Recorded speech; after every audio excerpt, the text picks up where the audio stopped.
Euzu billahi mineşşeytanirracim. Bismillahirrahmanirrahim. Elhamdülillah ve salatu vesselamu ala Resulillah. Amma ba'd. Allah'ın selamı, rahmeti, bereketi, mağfireti cümlemizin üzerine olsun değerli dostlar. İslam İlimler Mektebi Arap Dili Dersleri silsilesine her biriniz hoş gelmişsiniz. Bugünkü dersimizin mevzusu isimlerin içilik halı olacak. Cemiyet halına göre isimler Arap dilinde 3 gruba ayrılır. Birinci grubumuzdaki isimlerimizin adı teç yani müfred isimlerdir. Bunlar bir teç varlığı ya da anlayışı bildiren isimlerdir. İkinci grubumuzdaki isimlerin adı müsenne veya tesniyetun diye isimlendirilir. Bunlar ise iki edat varlığı ya da anlayışı bildiren isimlerdir.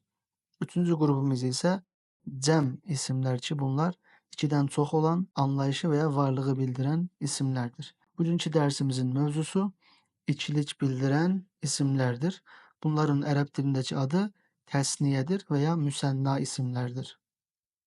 Sözler veya sifetler nece tesniye formasına salınır? İlk önce o sözün teç halının sonuna yani müfred olarak isimlendirdiğimiz teç halının sonuna elif nun ya da ye nun harflerini elave edirik. Bu əməliyyatı apararken teç halda olan ismin son harfi mütlak fethe ile hərəkələnməlidir. Bunu birazdan daha yaxşı bir şekilde müşahede edeceğiz. Örneklerde daha yaxşı göreceğiz. İkinci olarak da ikilik halındaki ismin axırında yer alan nun harfi her zaman kəsrə ilə hərəkələnməlidir. Burada da gördüğünüz kimi ikilik halındaki ismin axırındaki nun kəsri olarak yazılmıştır. Az evvel de zikredildiğimiz kimi tesniye halındaki isimlerin axırı ya elif nun ya da ye nun hərfləriyle bitir. Birinci şəklə örnek olarak kitabun bu müfred bir kelimedir. Yani teç halındaki bir isimdir. Bir kitap manasındadır. Bunu ikilik halına salmak için yani iki kitap diyebilmemiz için elif nun elave edirik. Qaydamız neydi? Elif nunu elave etmezden evvel müfred halındaki kelimemizin son harfini fethe olarak değiştiririk. Fethe olarak değiştirdikten sonra elif nunu elave edirik. Yani kitabani olarak telaffuz olunacak. Bir diğer örneğimiz muslimun kelimesi bir Müslüman manasındadır. İki Müslüman demek istediğimiz zaman birinci varyantta elif nun elave edirik. Elif nunu elave etmezden evvel müfred halındaki kelimenin sonunda yer alan herekeni fethe ile değiştiririz. İkinci formaya örnek verək. Kitabun kelimesine ye nun harflerini elave edeceğiz. Gördüğünüz kimi müfred halındaki kelimenin son harekesini fethe ile değiştiririz ve ondan sonra ye nun harfini elave ettik. Necə oxunacaq? Kitabeyni. İki kitap manasında. Muslimun kelimesinin de son harekesini fethe ile değiştirdik ve muslimeyni şeklinde okundu. Tesniye mevzusuna başlarken iki şekilden bahsedilik. Birincisi elif nun əlavəsi, ikincisi ise ye nun əlavəsi. Bunların hansının ikilik halına elave olunacağı meselesi İrab adını verdiğimiz sözlerin cümlede hansı üzv olarak yer aldıkları meselesiyle bağlı bir mevzudur. Yani biz tesniyelerin hansı formalarının ne zaman istifade edileceği meselesini ileriki derslerimizde etraflı bir şekilde izah edeceğiz. Ama bu dersimizde sizden istediğimiz ve dikkat yetirmeli olduğunuz yegane mesele budur ki müfred yani teç bir ismin şekil bakımından hansı formalarda tesniye edilebileceğini dəqiq bir şekilde öğrenmeyiniz ve bunu yaxşı kavramağınızdır. İndi isə isimlerin ikilik halına ait verdiğimiz örneklere baxaq ve değişimin necə baş verdiğini müşahidə eləyək. Birinci örneğimiz talibun, tələbə deməkdir. Biz iki tələbə demək istediğimiz zaman, yani bir ismi tesniye halına salmaq istediğimiz zaman ona ya elif nun ya da ya nun əlavə olunacağını az evvel dedik. Ancaq burada dikkat edeceğimiz iki husus daha var idi ki, kelimenin son harfinin harekesini fethe ile değiştireceğiz ve nun harfinin yani ikilik halının son harekesini de her zaman kəsri olaraq yazacağıq. Talibun kəlməsi təsniyə halında talibəni və talibeyni olaraq tələffüz ediləcək. Faslun sinif deməkdir. Təsniyə halına saldığımız zaman son hərfin hərəkəsini dəyişdiririk və əlif nun ya da yə nun əlavə edirik. Tələffüzü faslani, fasleyni. İki sinif mənasını vermiş olduq. Gördüyünüz kimi sondakı hərəkə hər zaman kəsrədir. Sadiqun dost mənasında bir kəlmədir. İki dost demək istədiyimiz zaman isə sadiqani və ya sadiqayni deyəcəyik. Məridun xəstə deməkdir. Təsniyə halına salmaq üçün əlif nun əlavə etməzdən əvvəl kəlmənin son hərfinin hərəkəsini fəthə ilə dəyişdiririk. Daha sonra əlif nunu və ya yə nunu əlavə edirik. Tələffüzü məridani, məridayni. Nəcmun ulduz deməkdir. Təsniyə halındakı tələffüzü nəcməni və ya nəcmeyni. Vəzirun təsniyə halına salmaq istədiyimizdə vəzirani, vəzirayni. Kəsrələrə diqqət yetiririk. Kəlmələrin son hərfini də hər zaman fəthə ilə dəyişdiririk. Ustazun müəllim deməkdir. Müfrət halında bir kəlmədir. Təsniyə halına salmaq istədiyimizdə əlif nun və ya yə nun əlavə edirik. Tələffüzü ustazani, ustazeyni. Ammun təsniyə halına salırıq. Ammani, ammeyni. Fərasun iki at demək istədiyimiz zaman əlif nun və ya yə nun əlavə edəcəyik. Tələffüzü fərasəni və ya fəraseyni. Məktəbun bir masa və ya bir ofis mənasında müfrət bir kəlmədir. İkiliş halına salmaq istədiyimiz zaman əlif nun əlavə edirik. Kəlmənin son hərəkəsini də fəthə ilə dəyişdiririk. Məktəbəni, məktəbeyni. Miqassun qayçı deməkdir. Diqqət edin, bu tərəfdəki bütün kəlmələr müfrətdir. Ancaq bu tərəfə isə əlif nun və ya yə nun əlavə edərək müfrət kəlməmizdən təsniyə bir kəlmə yaradırıq. Bunu edərkən müfrət kəlmənin sonuna əlif nun və ya yə nun əlavə edirik. Müfrət halındakı kəlmənin son hərəkəsini fəthə ilə dəyişdiririk və təsniyə halının son hərəkəsini də kəsr olaraq yazırıq. Tələffüzü miqassani və miqassayni.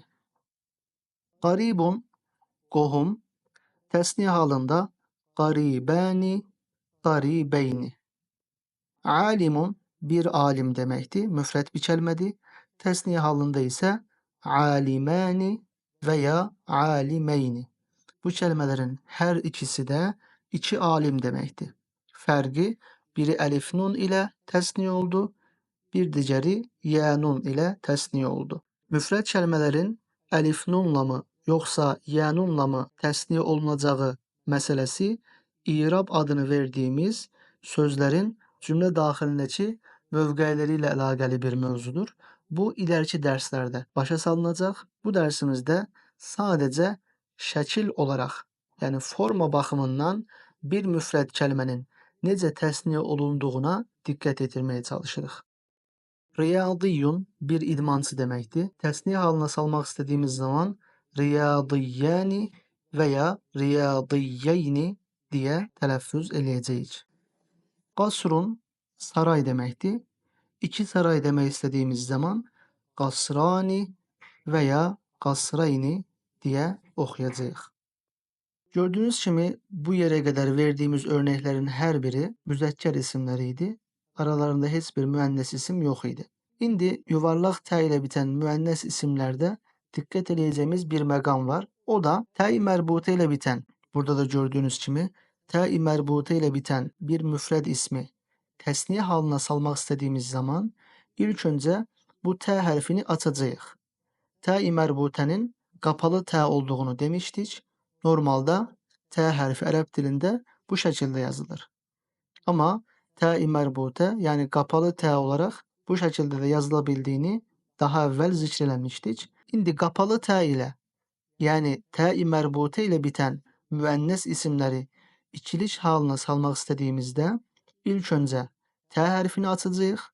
Daha sonra bunun üzerine elif nun veya ya nun elave eləyəcəyik. Nümunələrə diqqətlə baxaq. Şəhədətəni və şəhədəteyni. Eyni qayda burada da keçərlidir. Kəlmənin son hərəkəsini yenə eyni şəkildə fəthə ilə dəyişdirəcəyik. Daha sonra əlif nunu və ya yə nun hərfini əlavə eləyəcəyik. İndi isə müənnəs isimlərin təsniyə hallarına dair örnəklərə baxaq. Birinci kəlməmiz qissatun kəlməsi. Hekayə deməkdir. İki hekayə demək istədiyimizdə qissatəni və ya qissateyni deyəcəyik.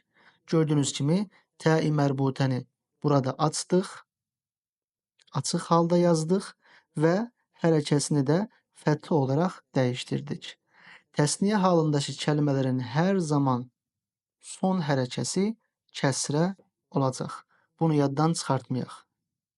Musafiratun bir yolcu, iki yolcu demək istədiyimizdə isə musafiratani bu T hərfini açacağıq, hərəkəsini fəthə ilə dəyişdirəcəyik. Daha sonra əlif nun və ya yə nun əlavə eləyəcəyik. Oxunuşu musafiratani və ya musafirateyni. Dəvlətun kəlməsi təsniyə halında dəvlətəni, dəvləteyni.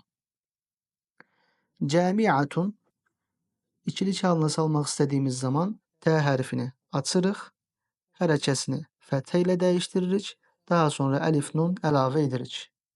Təsniyə halında kəlmənin son hərəkəsi hər zaman kəsrədir.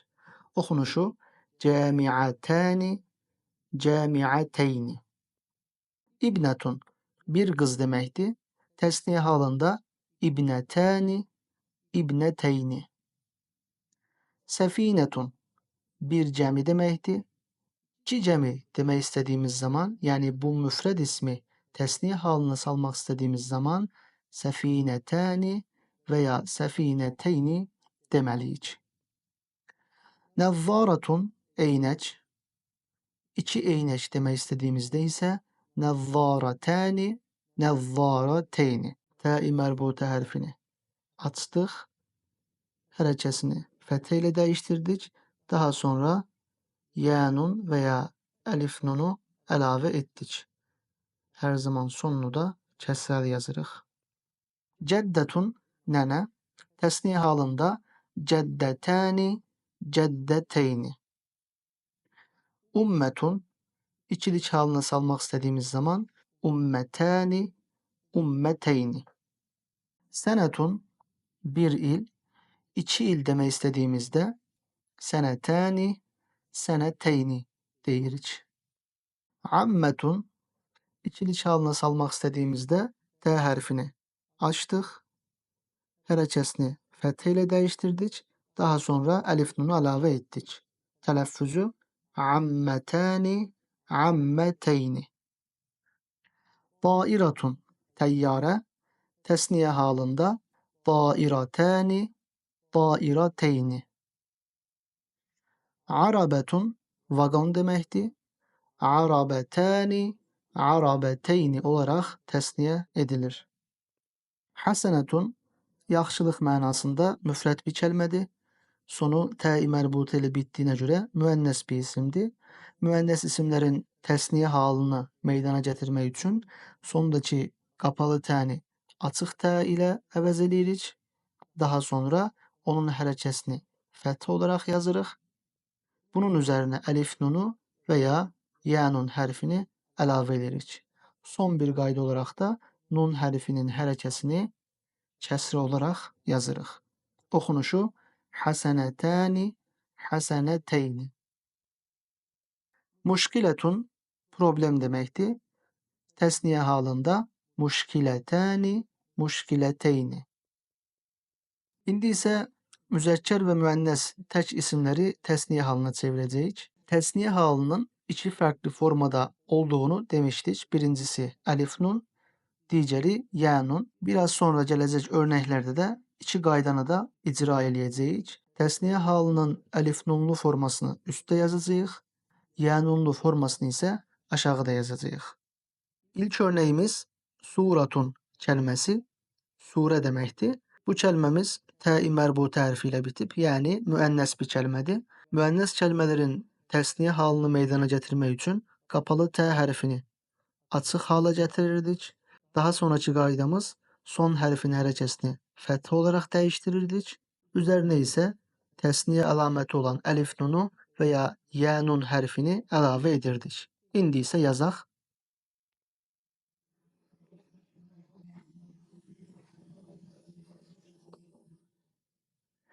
Suratani birinci şəklimiz. İkinci şəklimiz isə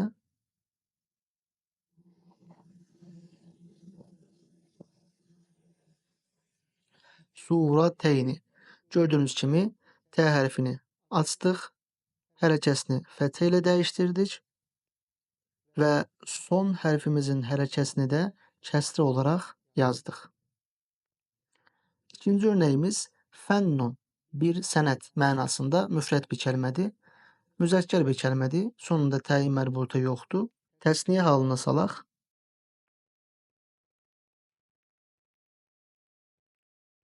Fənnəni,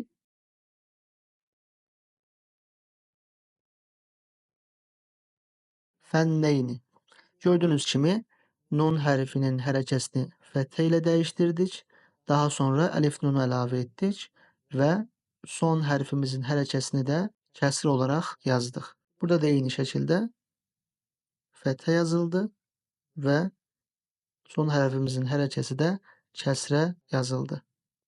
Cundiyyun əskər deməkdir.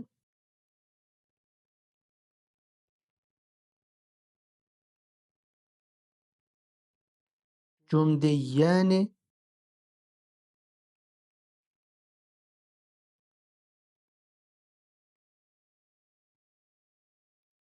cundiyyeyni olaraq yazılır. Musinnetun, bir ağ birçək.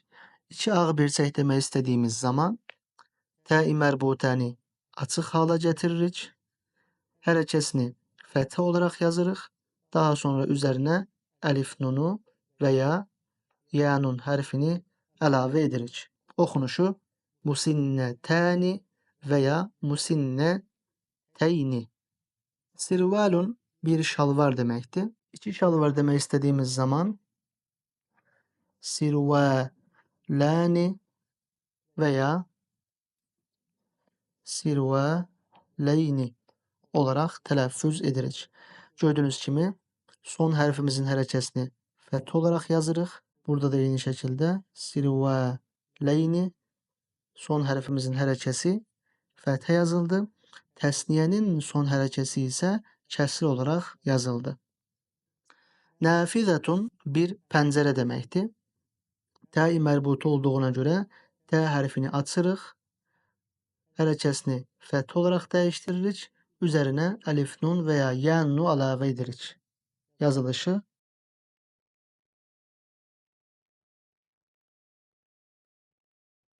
nafizətəni,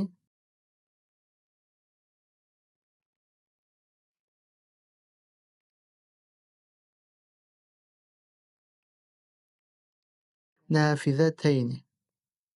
Ğaniyyətun bir zəngin qadın. Yenə də bu kəlmə təyi mərbut ilə bitibdir, yəni müənnəsdir. Eyni qaydanı icra eləyəcəyik.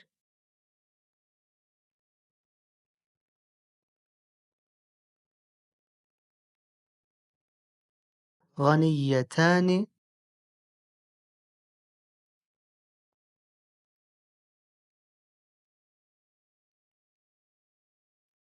ğaniyyəteyni. Cərimetun bir qüsur, cinayət.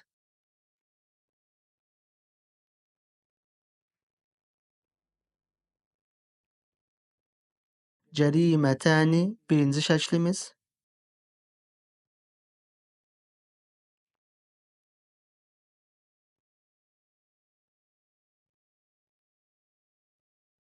Cərimeteyni ikinci şəklimiz. Talebun bir tələb.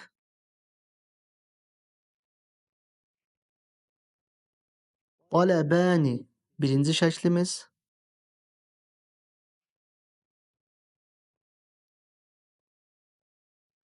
Talebeyni ikinci şəklimiz.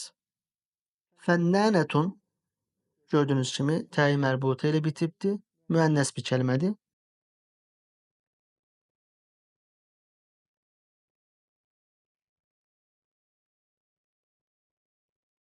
Birinci şəklimizin oxunuşu fənnənətəni, təyi mərbuta hərfini açdıq. Son hərəkəsini fəthə ilə dəyişdirdik. Daha sonra əlif nun əlavə etdik. Təsniyənin son hərəkəsini də kəsri olaraq yazdıq. İkinci şəklimiz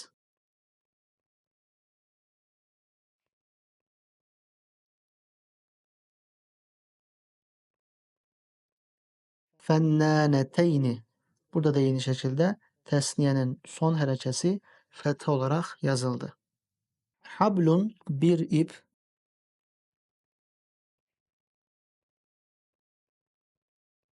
Hablani.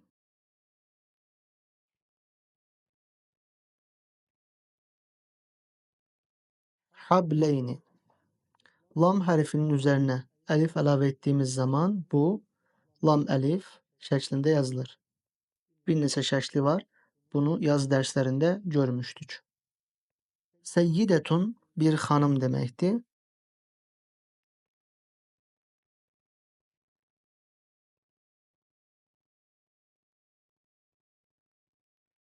Gördüyünüz kimi təyi mərbuta ilə bitdiyinə görə tə hərfini açıq yazdıq.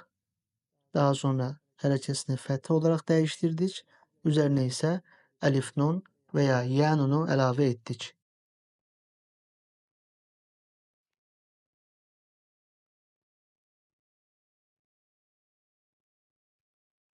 Seyyideteyni. Nəhifun zəif, arıq deməkdir.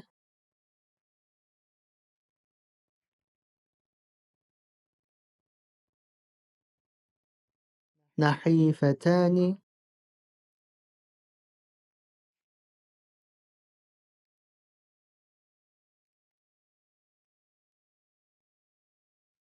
Nəhifəteyni. Bəledun bir ölkə. İki ölkə demək istədiyimiz zaman bəledəni və ya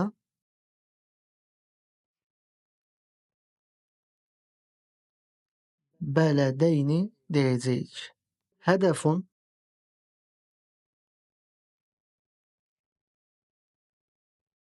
hədəfəni.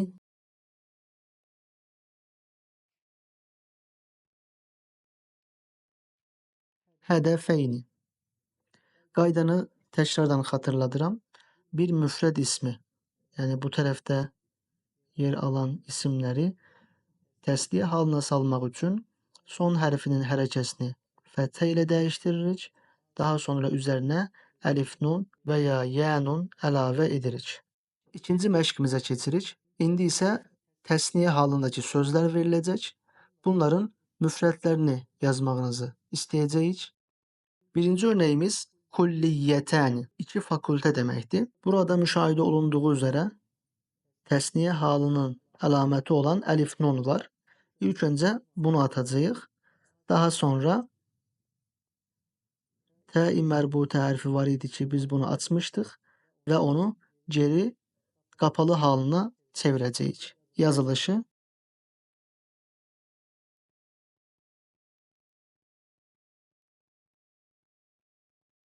kulliyyətun. Lakin burada zikr etməli olduğum önəmli bir xüsus daha var ki, təsniyə halından müfrəd halını çevirərkən hər görünən açıq tə qapalı halına salınmaz. Məsələn,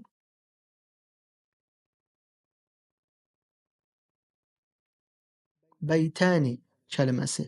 Bu kəlmənin müfrədi beytun. Bu şəkildə yazılır. Yəni bu qapalı tə deyil. Kəlmənin əslindəki tə açıq tədir. Ona görə təsniyə halından müfrəd halına salınmaq istədiyində biz bunu beytun şəklində yazmağımız xətalıdır. Ona görə də kəlimələrin tə-i mərbutə ilə bitdiyini, yoxsa buradakı kimi açıq tə ilə bitdiyini öyrənmək üçün lüğətlərə müraciət eləməyimiz lazımdır. Kulliyyətun kəlməsi daha öncə keçmişdi. Biz bunu öyrənmişdik və qapalı tə ilə bitdiyini öyrəndiyimizə görə burada onu zikr elədik və açıq halındakı tənin qapalı olaraq yazılması gərəkdiyini artıq bilirik. Digər örnəyimiz xubzəni. Təsniyə halını göstərən əlif nunlar atılacaq və fəthə dəyişdiriləcək. Necə olacaq? Xubzun müzəkkər halında bir kəlmədir. Hafilətəni təsniyə şəkilçisi var burada.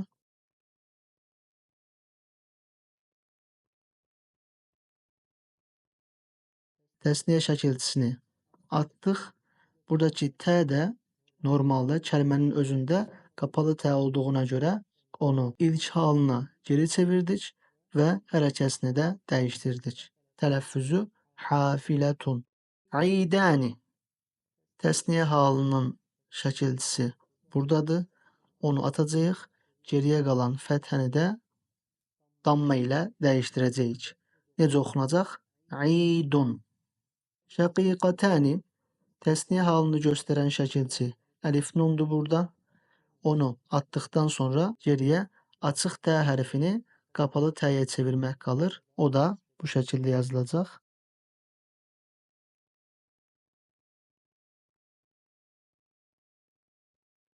Şəqiqətun. Seyfəni təsniyə halını göstərən şəkilçi atılacaq və fəthə hərəkəsi də damma ilə dəyişdiriləcək. Oxunuşu seyfun. Mütəxəssisani təsniyə halını göstərən əlif nun var. Onu atırıq və son hərfimizin hərəkəsini də ötrü olaraq yazırıq. Ağlınıza belə bir sual gələ bilər ki, nə üçün biz isimlərin axırını hər zaman ötrə ilə yazırıq? Lüğətlərdə isimlərin axırı bu şəkildə qeyd olunur. Ona görə də biz də əslinə uyğun olması üçün fəthə və ya kəsrə hər hansı bir hərəkəni ortadan qaldırdığımızda damma hərəkəsini oraya yazırıq. Kəlmənin oxunuşu mütəxəssisun. Aynəni burada da təsniyə halını göstərən şəkilçi əlif nundur. Onu atdıqdan sonra fəthə hərəkəsini damma ilə dəyişdiririk. Oxunuşu aynun. Nasibəni burada da gördüyünüz kimi təsniyənin şəkilçisi əlif nundur. Onu atdıqdan sonra fəthə hərəkəsini dəyişdirərək damma yazırıq və müfrət halında bir kəlmə meydana gəlir. Oxunuşu nasibun. Son kəlməmiz vardətəni. Təsniyə halını göstərən şəkilçi əlif nundur. Bunu atdıqdan sonra tə hərfi var.